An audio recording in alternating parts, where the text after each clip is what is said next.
Welcome to the Energy Talks podcast. I'm energy journalist Markham Hislop. My guest today is Adam Regier, one of the co-authors of Stretch and Perform for Energy Justice, Indigenous Advocacy for Institutional Transformative Change of Electricity in British Columbia, Canada, which is published, I guess it's coming out in the July 2025 issue of the journal Energy Policy. So welcome to the podcast, Adam. Yeah, thank you very much for having me. Now, give us a little background on you. Your work at the UVic. You're in the graduate school, right? You're doing your master's program. Yeah, that's right. I'm doing my master's research under the supervision of Dr. Christina Hoyka in the Reset Collab in the geography department. And what's your thesis about? My work is mainly around seeing how we track community engagement in energy development, just because there are a variety of benefits involved with making sure that local communities are more involved. And so I'm kind of looking at different ways of determining the level of community engagement with projects. See, that's fascinating because we've had a significant increase in the last little while, thanks to Donald Trump, the American president, and his tariffs on Canada. And the Canadian response has been to talk about shifting the economy from a north-south orientation to an east-west, and then export off the coasts, the west and east coast, maybe even the north coast, out through Churchill, Manitoba. And one of the things that's come up is the oil and gas industry has talked about new pipelines and new LNG plants off the west coast.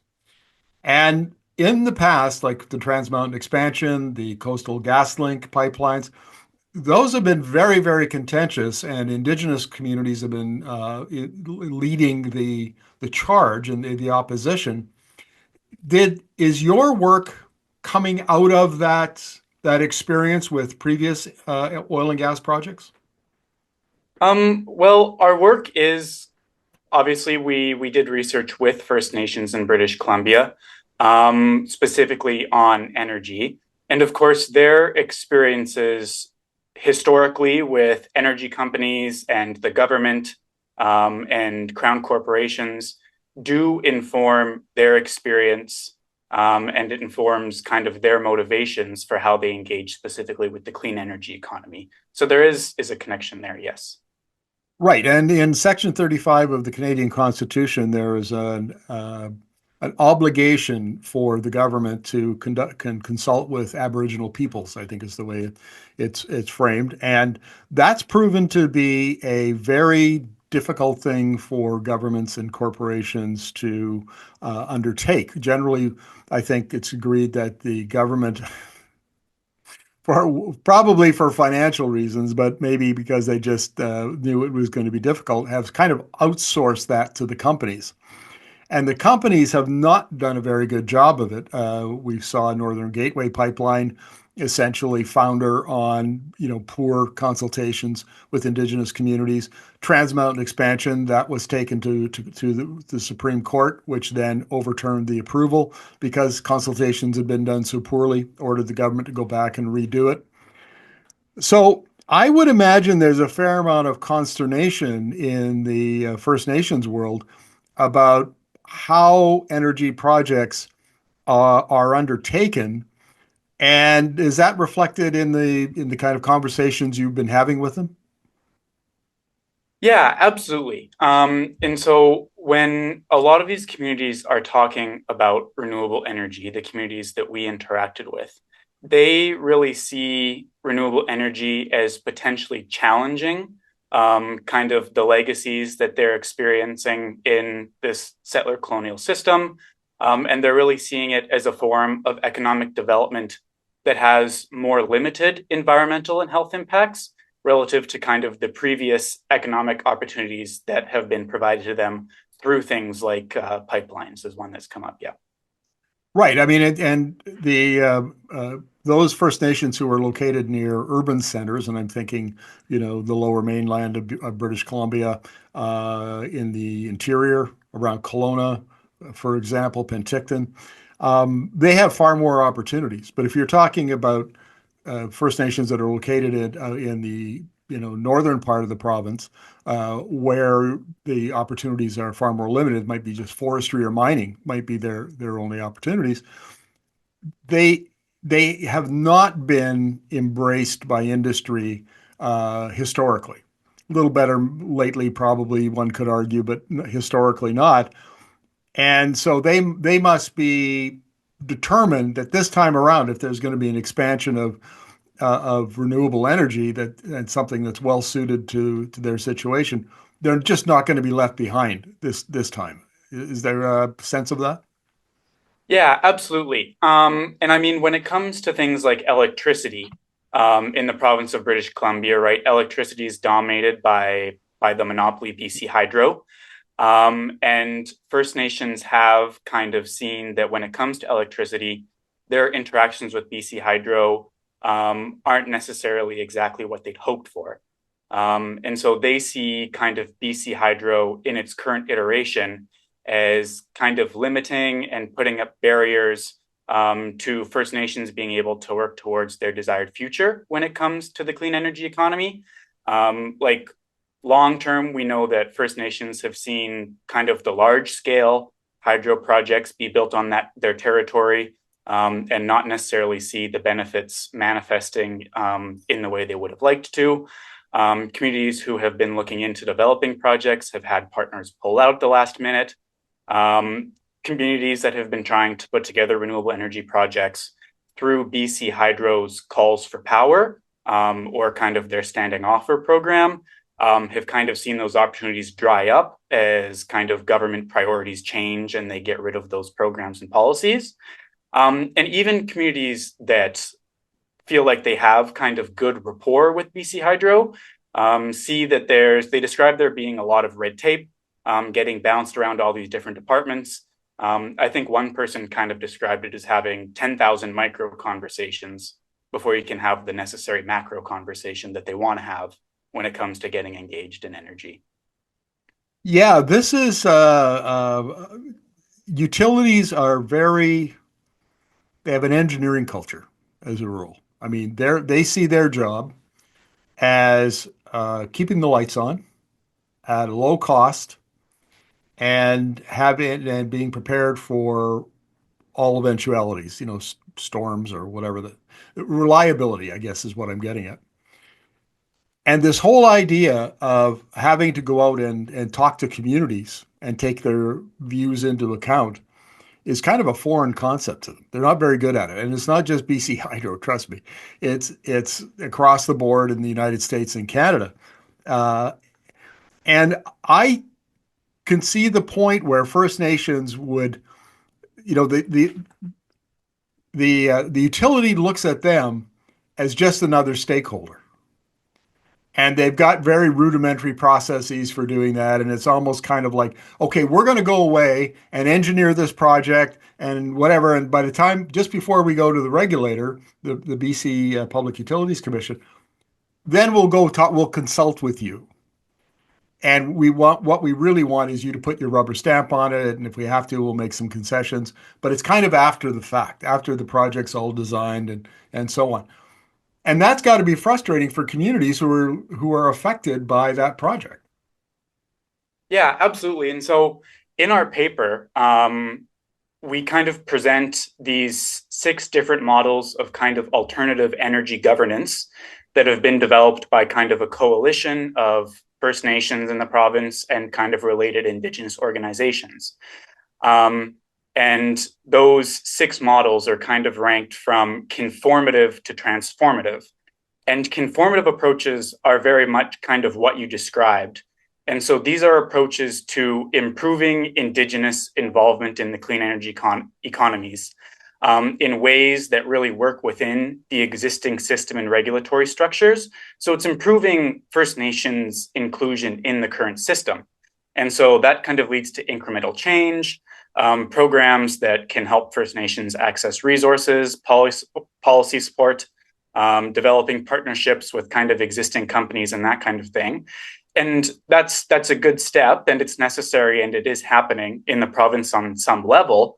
But First Nations historic experiences with the existing systems has led to some communities having a perception that they never will be able to fully appreciate the benefits of a clean energy economy in that system. And so the alternative are kind of these more transformative approaches to energy governance. And those are approaches that kind of challenge the current structures at play and challenge the kind of historic status quo of exclusion from First Nations when it comes to involvement in the energy sector. And so that's where these kind of approaches of involving new institutions and systems that center Indigenous worldviews and values come from.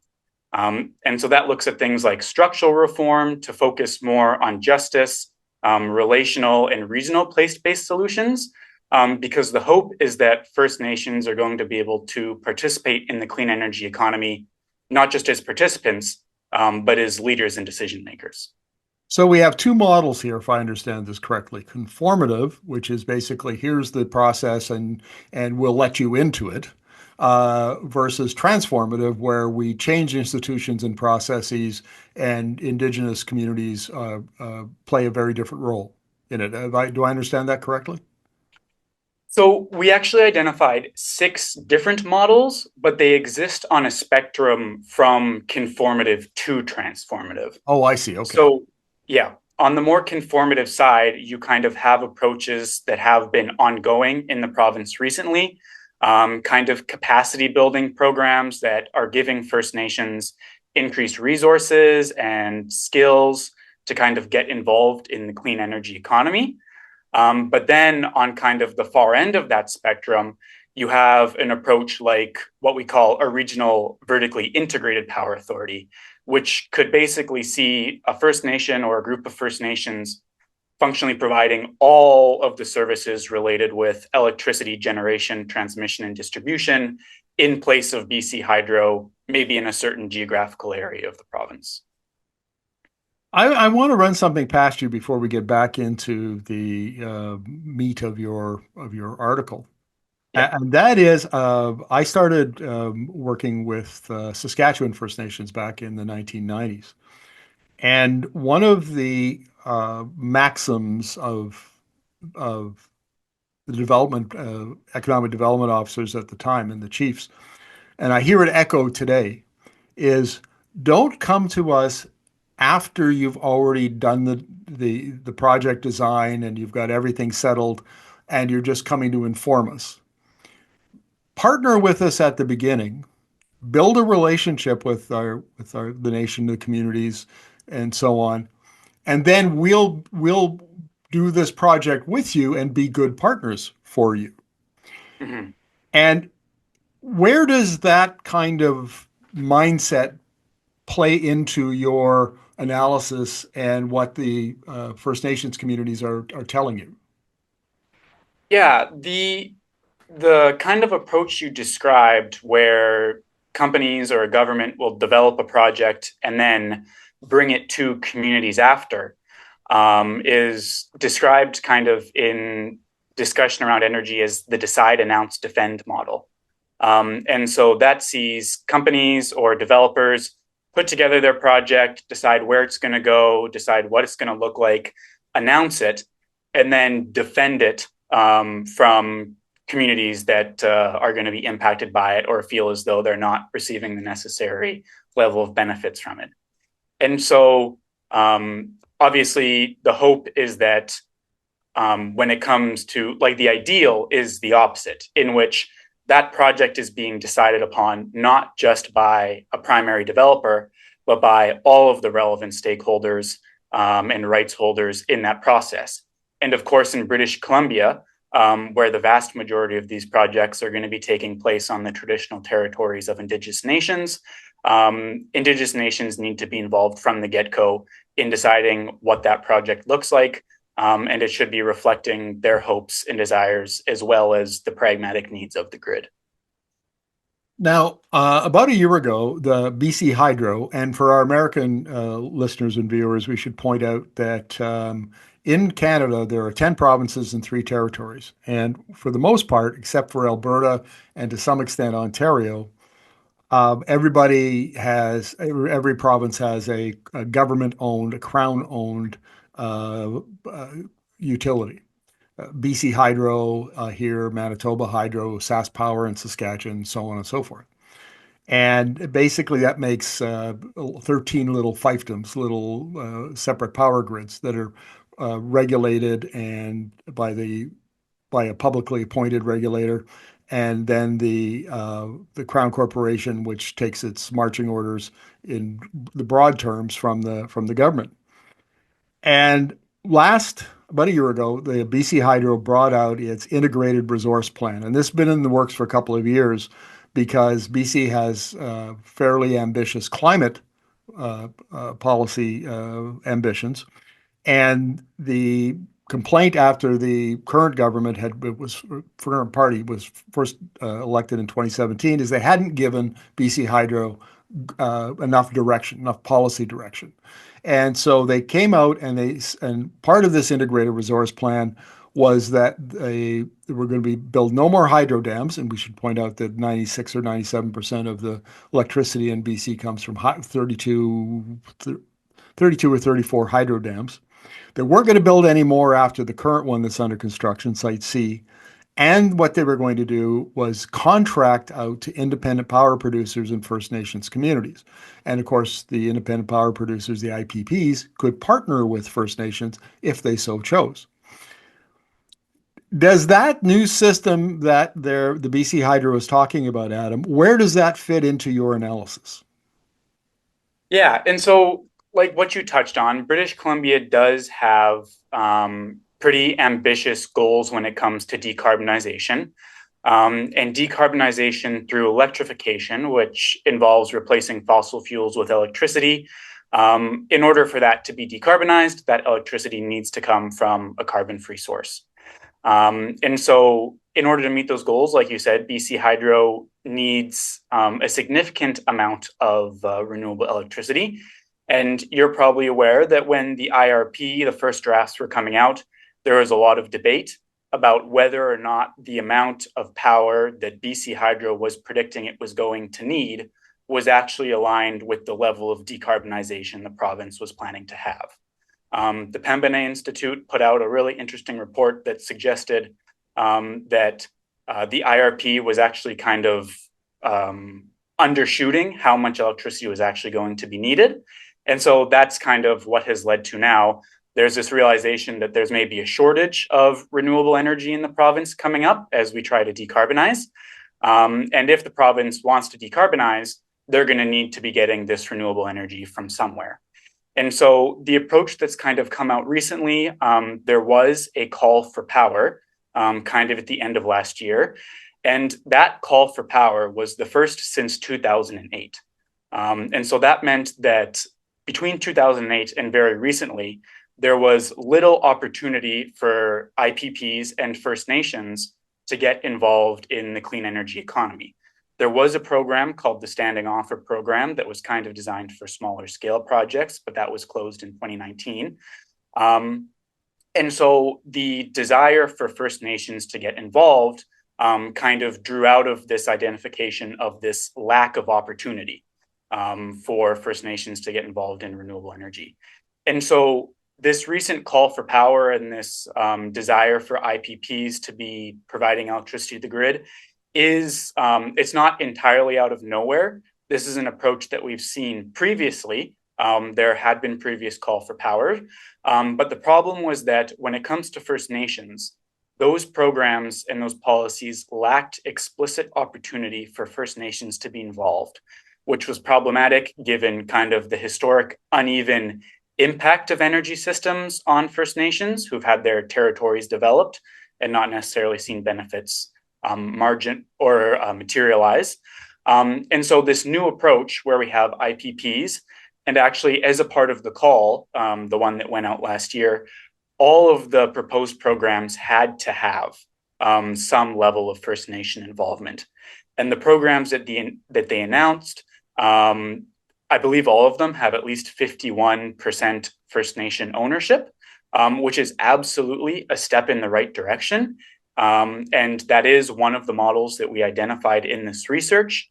But the downside of this approach is that if the priorities of the government change, if a government with different priorities comes into power, those opportunities for First Nations are going to disappear. We've seen in the past when the Standing Offer program was canceled, Indigenous communities that were a long way into developing projects kind of lost that opportunity. And so the concern is that as long as we stay solely on this plan of the government's going to contract power from IPPs and maybe First Nations will be involved, the concern is that if that approach goes away, those opportunities for First Nations communities are lost. And the concern for that legally on the province's side is that they have committed to aligning provincial law with the United Nations declarations on the rights of Indigenous people. And so they have a legal requirement to ensure that First Nations are being provided the opportunity to economically benefit and economically get involved in the clean energy economy. And so long as we maintain this approach, there's no guarantee that that continues to happen. It seems to me, and I'm looking at this, from a distance, because we haven't done a lot of work on it, a lot of reporting here at Energy Media. But it seems to me that when BC Hydro, as part of its IRP, puts out a call for power, and then proposals come in and they have 51% or more of Indigenous participation, that is not what you're recommending here. That's more of the conformance model, right? We're going to put out an RFP, a request for proposals. You give us a proposal, and then we'll evaluate it and decide whether or not we think it's good enough for us to enter into a contract with you. That has nothing to do with integrating Indigenous models of governance or including Indigenous communities in planning, all the stuff that, many of the things that you're talking about in your paper are not included, not part of that call for power that BC Hydro put out. And that's my take. Is that accurate? Well, the call for power and that approach of kind of ensuring that there's some level of First Nations involvement in these projects is absolutely a good thing. And it's absolutely a step in the right direction, and it should keep happening. And it kind of falls in the middle of the spectrum when it comes to conformative versus transformative.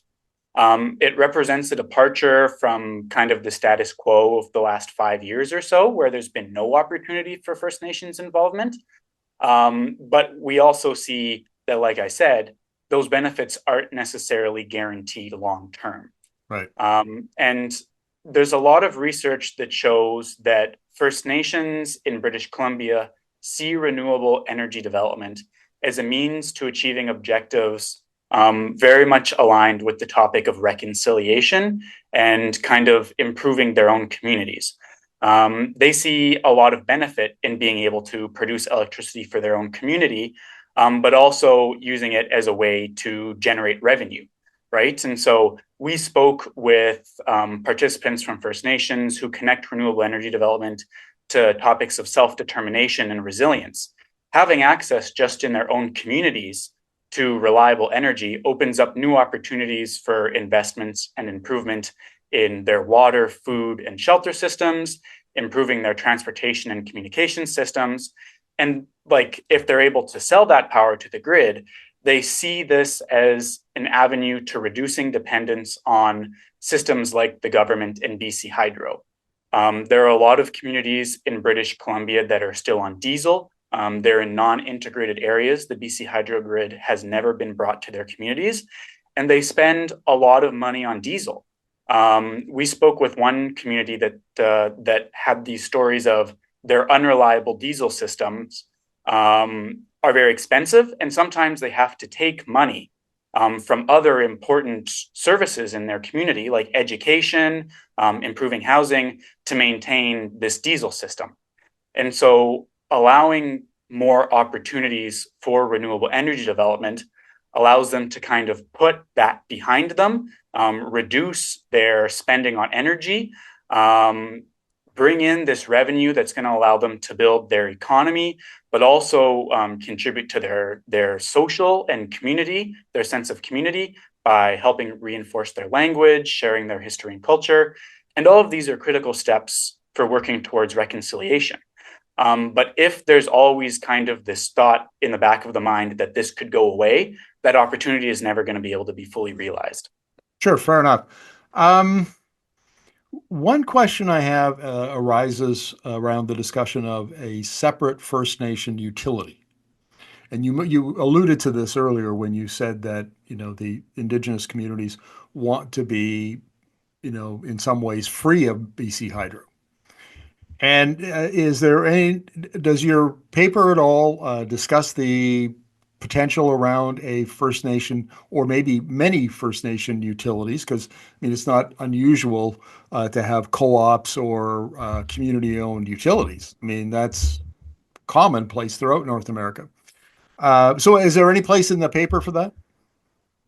Yeah, absolutely. If people want to take a look at the paper, I'd really recommend it because that's where we really outline what these six models are, and what they kind of entail, what the governance structure that is current means for the introduction of those models versus kind of what level of change is needed.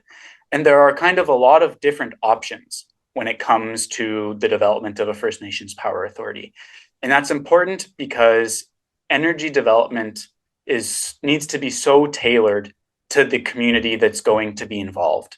Um, and this exists beyond First Nations involvement for all communities that are getting engaged, but especially in British Columbia, we know that projects need to reflect the capacity and access to resources of the community, and it also needs to be working towards benefits that the community wants.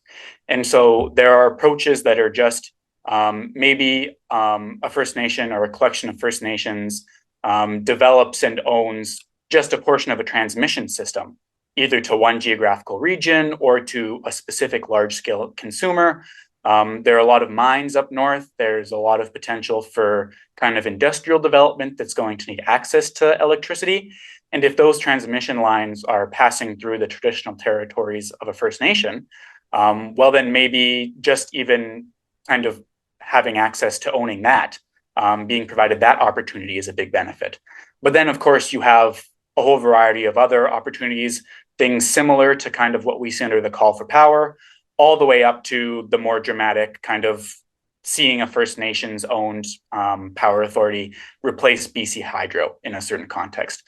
But the problem is that depending on what the model is, there are kind of a number of regulatory barriers to developing those at the moment.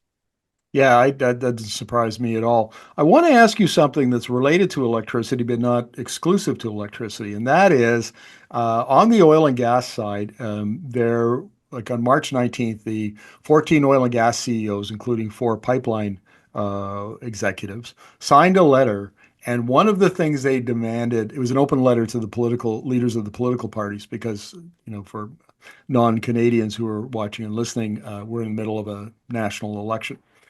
And one of the things they demanded was to streamline regulations, streamline consultations, get it down so that the like a pipeline project or an oil and gas project could be approved in 6 months. And the first thing that went through my mind when I saw that was, you are never going to get consultation with First Nation communities, with Indigenous communities done in 6 months. That ain't going to happen. And I wonder if, while there in British Columbia, there appears to be, of late, there's been a move towards the kind of transformative models you're talking about.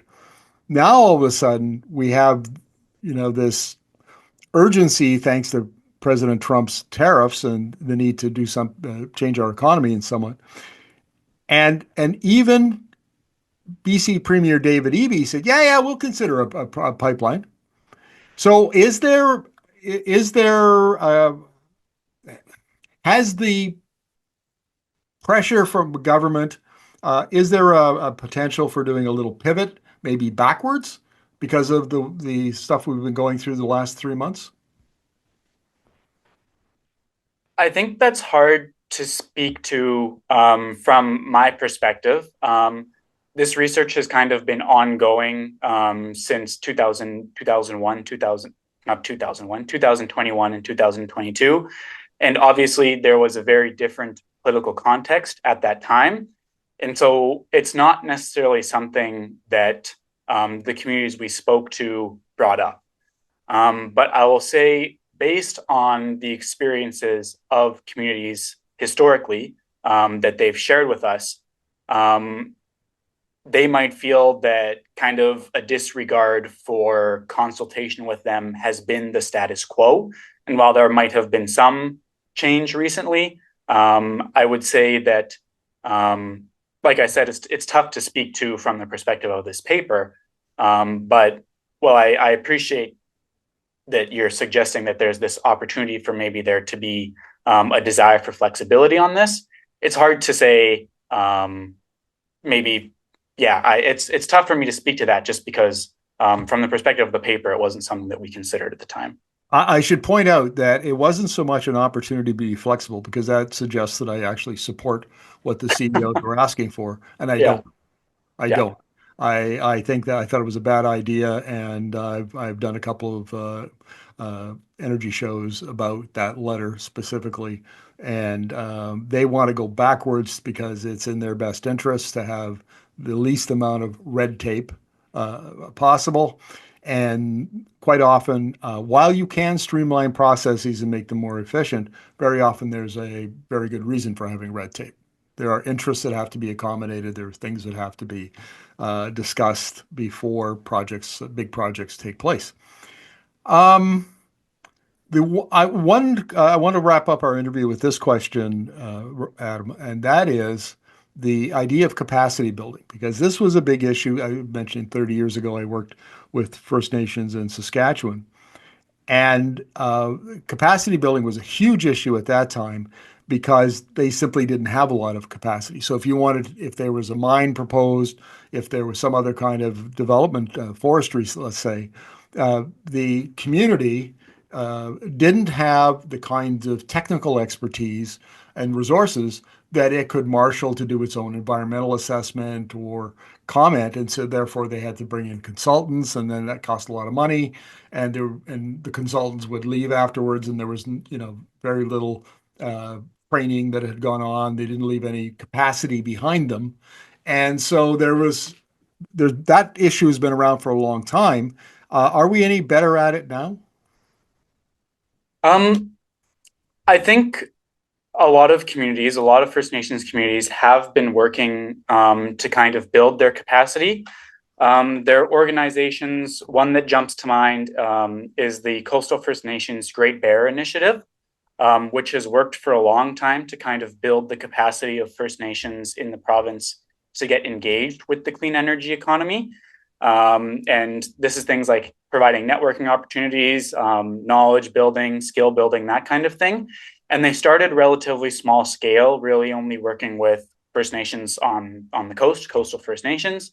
But there has been a lot of desire from other First Nations in the province to say, can we open this program up? Can we be sending people from our communities to be learning about these opportunities? And so they're starting to expand that initiative as well. And so I really can't underemphasize how much desire there is for First Nations, on behalf of First Nations, to get involved in the clean energy economy. They see this as a fantastic opportunity to both improve their own kind of economic well-being in their communities, but also make significant progress on topics of reconciliation. And this is just a really great opportunity between the combination of the province's need for energy and their legal commitment to be aligning with the United Nations declarations on the rights of Indigenous people.